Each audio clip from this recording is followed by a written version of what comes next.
जब हमारे ward member BDO के सीओ के चैम्बर में जाते हैं तो बीडीओ सीओ उस गरीब वार्ड मेंबर को अगर वो गलती से कुर्सी पर हे दृष्टि से देखते हैं, उनको डांट करके बाहर कर देते हैं, उनको कुर्सी पर बैठने का मौका नहीं देते हैं। हमारे वार्ड मेंबर को, जनप्रतिनिधि को बैठने के लिए कुर्सी कम से कम मिले, सिर्फ बड़े आदमी को ही कुर्सी नहीं मिले, उस गरीब जनप्रतिनिधि को भी कुर्सी मिले, इसकी चिंता होनी चाहिए। महोदय, बिहार राज्य के समस्त त्रिस्तरीय जनप्रतिनिधियों द्वारा सरकार के विभिन्न प्रकार की योजनाओं में सराहनीय कार्य निपटाया जाता है। ये पंचायत प्रतिनिधियों अपने कार्यकाल का अधिक से अधिक समय जनता तथा सरकार के सराहनीय योजनाओं के क्रियान्वयन में लगाते हैं। इसके बाद भी जनप्रतिनिधियों के आज तक ब्लॉक अथवा किसी भी त्रिस्तरीय पंचायत प्रखंड में बैठक, जनहित या अन्य किसी योजनाओं के निष्पादन हेतु कोई समुचित जगह नहीं है, जिसके कारण त्रिस्तरीय जनप्रतिनिधियों को फजीहत का सामना करना पड़ता है। अतः त्रिस्तरीय जनप्रतिनिधियों के लिए प्रत्येक प्रखंड कार्यालय में सरकार एवं जनता के कार्य के लिए निष्पादन हेतु बैठने के लिए भवन निर्माण कराने हेतु सरकार से सदन में एक स्पष्ट वक्तव्य की मांग करता हूं। माननीय मंत्री। सभापति महोदय, सरकार के द्वारा सभी पंचायतों में चरणबद्ध रूप से पंचायत सरकार भवन बनाने का निर्णय लिया गया है। इसका उपयोग बहुउद्देशीय होगा। उपयुक्त कार्य के अतिरिक्त बाढ़ और आपदा में भी इसका उपयोग किया जा सकेगा। पंचायत सरकार की भवन 2 मंजिला है। कुल क्षेत्रफल 5920 वर्ग फीट का है।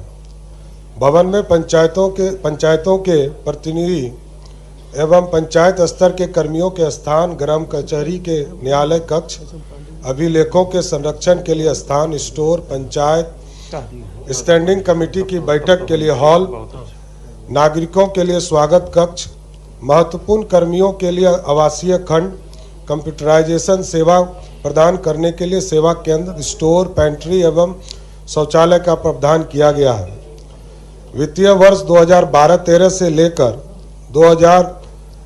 से लेकर वर्ष 2013-14 तक 1435 और वित्तीय वर्ष 18-19 में 1435 पंचायत सरकार भवन बनाने का प्रस्ताव स्वीकृत है। इसके अतिरिक्त बिहार पंचायत सुदृढ़ीकरण परियोजना अंतर्गत बिहार ग्राम स्वराज योजना सोसाइटी द्वारा विश्व बैंक की सहायता से बिहार के 12 परियोजना जिलों में 330 पंचायत सरकार भवन का निर्माण कार्य भी किया जा रहा है। वित्तीय वर्ष 2012-13 से लेकर 2013-14 तक स्वीकृत 1435 पंचायत सरकार भवन में से 1172 पंचायत सरकार भवन का निर्माण कार्य चल रहा है। शेष 263 निर्माणाधीन है। विश्व बैंक संपोषित 12 परियोजनाओं जिलों में स्वीकृत 330 पंचायतों की जगह 313 में कार्य किया जा रहा है। शेष 17 प्रयासधीन है। अब तक कुल 3183 पंचायतों में पंचायत सरकार भवन का निर्माण कार्य चल रहा है और जिसमें से पंचायती राज विभाग का 1128 और बिहार ग्राम स्वराज योजना सोसाइटी का 260 तथा ग्राम पंचायत स्तर पर 5 पंचायत सरकार भवन का निर्माण कार्य पूर्ण हो चुका है। अब तक कुल 1393 पंचायत सरकार भवन का निर्माण कार्य पूरा हो चुका है। प्रखंड मुख्यालय में पंचायत समिति के प्रमुख, उप प्रमुख के लिए कक्ष की व्यवस्था है तथा सभा कक्ष भी सभी प्रखंडों में उपलब्ध है।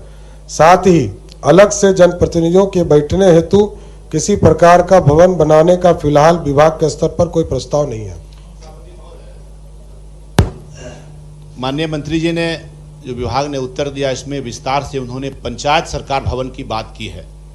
वह अलग योजना है, वो चल रहा है, पंचायत में बनेगा और उसका जो लाभ पंचायत के प्रतिनिधि और जनता को होगा वह एक अलग विषय है।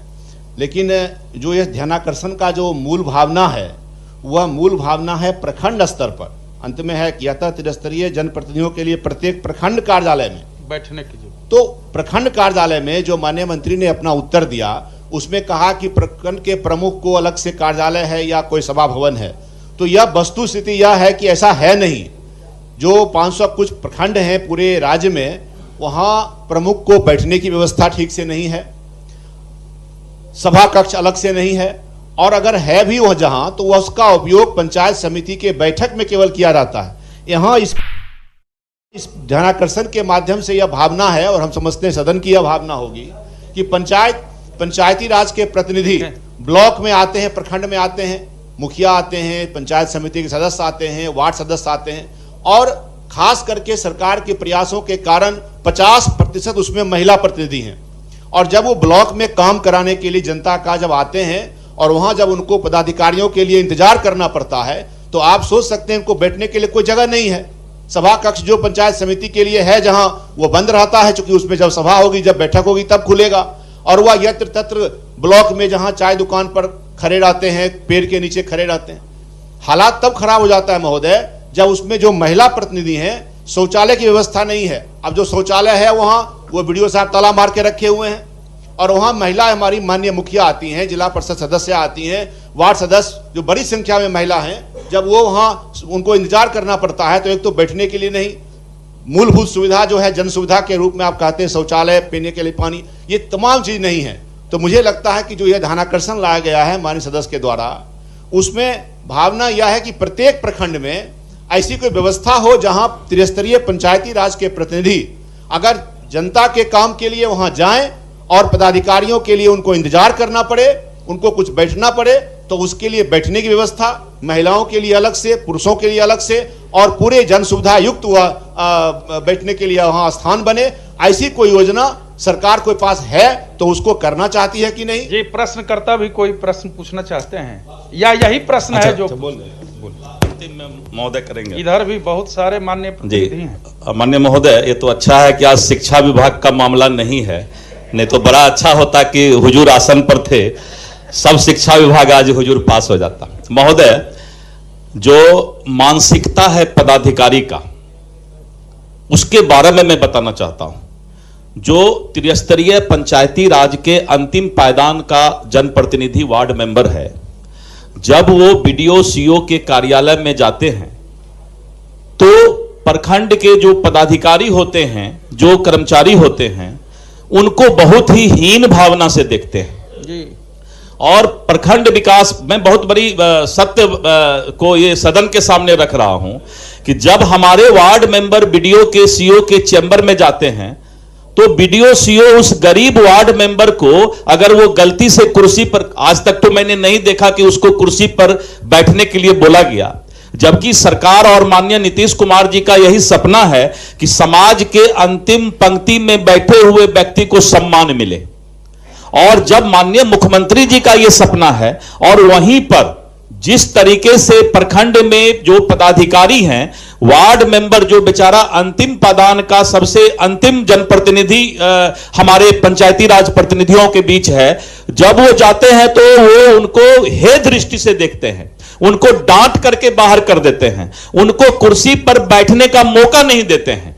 हमारे माननीय मंत्री, अभी पंचायती राज जो नए नवनियुक्त मंत्री हैं, हमको बहुत उनसे भरोसा है, उम्मीद है, क्योंकि वो इस चीज को समझ रहे हैं कि समाज में इस तरह का जो हीन भावना की दृष्टि से आज भी पदाधिकारी उस जनप्रतिनिधि को देख रहा है, उसको कैसे इज्जत और सम्मान और माननीय नीतीश कुमार जी के सपना को पूरा कराएंगे। इसलिए महोदय, मेरा एक चीज कहना है, मेरा अनुरोध है, हम लोगों ने अपने फंड से भी ब्लॉक में जनप्रतिनिधि सम्मान भवन बनाया था, और इसी के लिए बनाया था कि जो आधी आबादी को माननीय नीतीश कुमार जी ने सम्मान दिया और आरक्षण देकर के आधी आबादी को जनप्रतिनिधि बनाने का काम किया, तो हम लोगों ने सोचा कि वो दिन भर जब अपना जनता के काम से आते हैं तो उनको कम से कम टॉयलेट की सुविधा और बैठने की सुविधा हो जाए। लेकिन होता क्या है कि जो जनप्रतिनिधि सम्मान भवन हम लोग ब्लॉक में बनाए, प्रखंड में बनाए, उस पर कब्जा हो गया।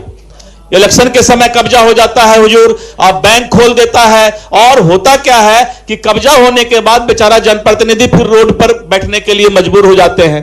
तो विभाग कम से कम प्रखंड स्तर के पदाधिकारी को इस बात को निर्देश दे कि जो जनप्रतिनिधि हैं उनका भी कुछ न कुछ सम्मान है, वो भी बेचारे सम्मान के साथ ही चुनाव जीत करके आते हैं। इसीलिए उनको कम से कम जब भी बीडीओ के कार्यालय में, सीओ के कार्यालय में अंदर जाए तो हमारे वार्ड मेंबर को, जनप्रतिनिधि को बैठने के लिए कुर्सी कम से कम मिले। सिर्फ बड़े आदमी को ही कुर्सी नहीं मिले, उस गरीब जनप्रतिनिधि को भी कुर्सी मिले, इसकी चिंता होनी चाहिए। ये माननीय नीतीश कुमार जी का सपना है। सुबोध कुमार जी, माननीय सदस्य सुबोध कुमार जी, फिर आप बोलिए, हम सबको बुलवाएंगे।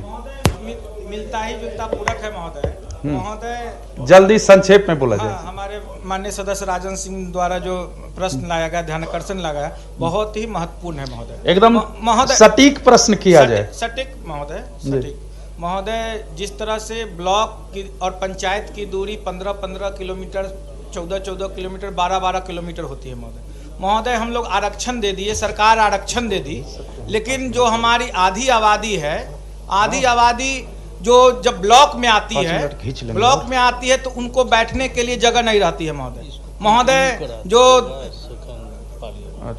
जो जेंट्स लोग होते हैं, जो वो अपना इधर उधर अपना चले जाते हैं, लेकिन जो महिलाएं हमारी हैं, उनके साथ महिलाएं हमारी हैं, उनको काफी दिक्कतों का सामना करना पड़ता है महोदय। तो हम माननीय मंत्री जी से पूरा प्रवचन नहीं देते हुए इतना ही मांग करते हैं, जो प्रखंड में पंचायत प्रतिनिधियों को बैठने के लिए उनको भवन का निर्माण कराना चाहिए, और जो आधी आबादी को जो हम लोग आरक्षण दिए हैं उसका पूर्ण रूप से तभी सपना साकार होगा जब माननीय ब्लॉक में बैठने की। माननीय सदस्य संजय कुमार जी, जी बोला। 10 ब्लॉक भी बेगूसराय में 13 ब्लॉक में बना है और माननीय सदस्य ने बनाए हैं, लेकिन वहां प्रशासन के द्वारा, प्रखंड के द्वारा सती अतिक्रमण है। और मैं जिस दिन उद्घाटन करने गया तो 12 कुर्सी, एक टेबल अपने पैसे से लेकर उसको बैठने के लिए हम व्यवस्था किए, अपने निधि से दिए उसको, आप लोग अलग से, और वो अतिक्रमण हो गया। और सारा कुर्सी उपयोग प्रशासन कर रहा। हमारा जो जनप्रतिनिधि है वो बाहर में चाय दुकान पर बैठती है। महिलाओं के लिए काफी कठिनाई, जबकि आधा आबादी मैंने 50% महिलाओं को आरक्षण है महोदय। इसलिए इसको खाली कराया जाए। और वो जो है सो जनप्रतिनिधि को हम 3 चाबी दिए थे, एक प्रमुख को दिए थे, एक वार्ड अध्यक्ष को दिए थे, और एक मुखिया संघ के अध्यक्ष को दिए थे। हम अपना ताला और चाबी लगा सब दे दिए थे, लेकिन उससे अतिक्रमण कर लिया गया महोदय, और ताला खुल गया। मैं सदन को सूचना देना चाहता हूं, इसको आगे बढ़ाया जाए। प्रश्नांकित ध्यानाकर्षण इसके बाद भी चलता रहेगा, ठीक है। अभी समय होने को है और जितने माननीय सदस्य बोल सकते हैं बोलेंगे।